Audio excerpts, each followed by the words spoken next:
David Berner.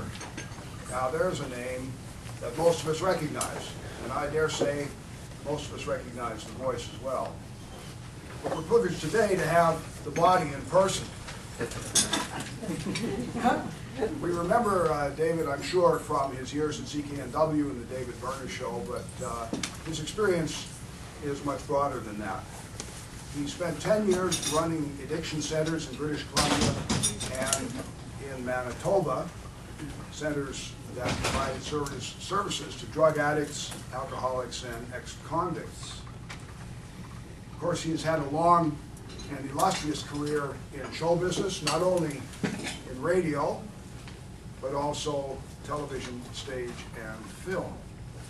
Since his retirement from CKNW 2 years ago, he's been spending his time as a community liaison at Langara College, but perhaps more importantly, he has been writing.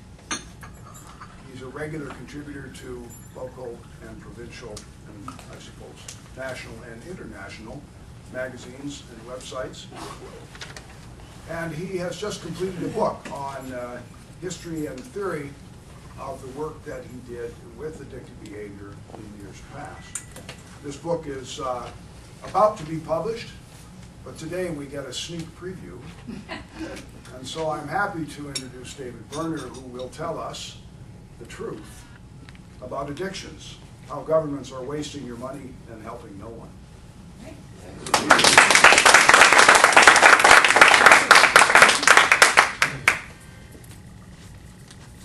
Let's talk about your grandmother.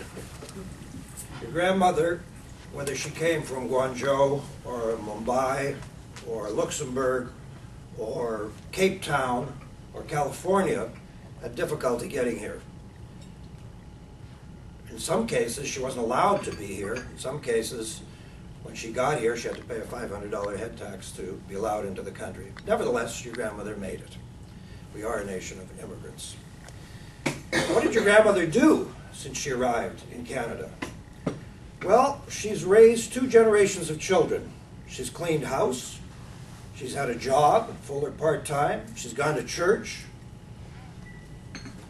She's taken 2 generations of kids to soccer practice and to violin lessons. Now I'm sorry to tell you, your grandmother is of a certain age. And your grandmother, through no fault of her own, has diabetes. So what does your grandmother do? Or your sister, or your mother, or your cousin, or your aunt? Because there's someone in your family like this. She walks very slowly to the local pharmacy 2 or 3 times a week. And when she gets there, she opens her little change purse, and she takes out money from her limited income, and she pays for the needles she needs to inject insulin into the little roll of fat around the side of her tummy. That's your grandmother. She's paid taxes, she's voted, she's been a model citizen. Now let's compare your grandmother to another person. He's never voted, he's never paid taxes, he's never owned anything because that would require responsibility. He's never had children except the baby that he left on the hotel bed while he went out to get some more drugs. He's never changed a diaper.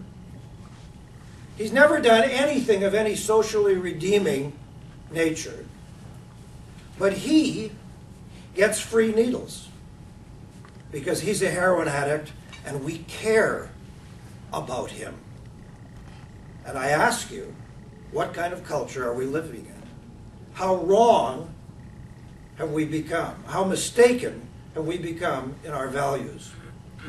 Now, the reason that we give this fool free needles, clean places to inject drugs, as of Wednesday, the announcement, clean crack pipes. The Island Authority announced 3 weeks ago, the Island Health Authority, that they're going to give complete crack pipe kits to crack addicts all over Vancouver Island. Courtenay, Comox, Campbell River, anything starting with a C. They're going to get complete kits, okay? The mayor of Victoria, an otherwise seemingly intelligent fellow named Alan Lowe, doesn't want a safe injection site in Victoria. He wants 4 of them. And he wants one of them to be mobile, a mobile safe injection site. And I ask you this question, ladies and gentlemen, are you familiar with the cancer mobile treatment? Have you seen the Arthritis on Wheels program in your neighborhood? No, you haven't. No. But we are going to put taxpayer money, all of us get up, have a shower, have some breakfast, and go and slog it out in the workday world and pay the governments money for our hard labor. And we're going to pay to have a mobile unit so that some lazy-ass fool who is choosing to live like an animal has a place to smoke up clean? I don't think so. Now let me explain to you how we've gotten to this terrible state. You're all familiar with the 4 pillars. The 4 pillars is an idea that Philip Owen, previous mayor, championed, and he continues to champion it. And on paper, the 4 pillars sounds like a good idea. What are the 4 pillars? Enforcement, treatment, prevention, and harm reduction. But we all know, because there's no fool in this room, we're all reasonable people. We all know, and we've known since the day one, that there have never been 4 pillars. There's 1 pillar and 3 matchsticks. And the 1 pillar is called harm reduction. And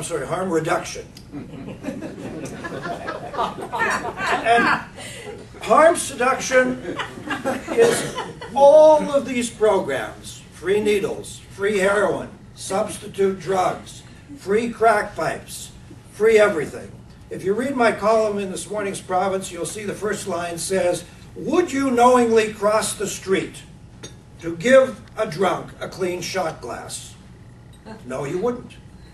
I left out, because it's too rude, but I can say it here amongst rude friends. Would you arrange a blind date for your niece or nephew with a pervert? No. Would you put a sign in your driveway outside the 4 SUVs that you own? Would you put a sign that says, and leave the keys in the car, a sign that says, "Please take just one"? No. Because there isn't an instinct in your soul. There isn't a moment of an iota, of a hint, of a shadow, of an idea, of an impulse that would cause you to want to do any of those things, including to give heroin to heroin addicts, including to give needles to junkies. I'll tell you a quick funny story. I haven't told this story in public in a long time. Some years ago, the Green Party was looking for a candidate, and so he asked a lawyer friend of mine who would be a good candidate, so he named me. So I met this guy for coffee, and then he invited me a couple of days later to a house, oddly enough, a few blocks from my house. And I was at this house, sitting in the backyard, talking to about 8 people, and I'm not very bright, and after about half an hour, the penny dropped, and I realized I was being interviewed.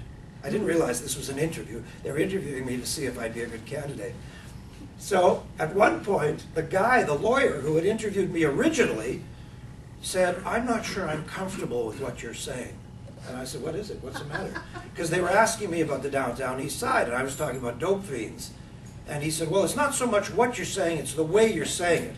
So he approaches, this is how stupid people can be, he approaches a guy who's a talk show host, who makes his living talking, and then says, "We'd like you to be a candidate, but I don't like the way you talk." You know, so I said, "What's the problem?" He said, "Well, you're saying dope fiends."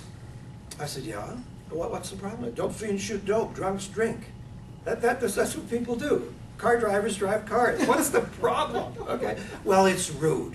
I got an email this morning from a woman, responding to my column this morning, talking about her experience with gamblers. And she said she's talked to the government about people who are gambling addicts. And the people in the government said, no, we don't talk like that. We say they have issues. Okay, why have all these people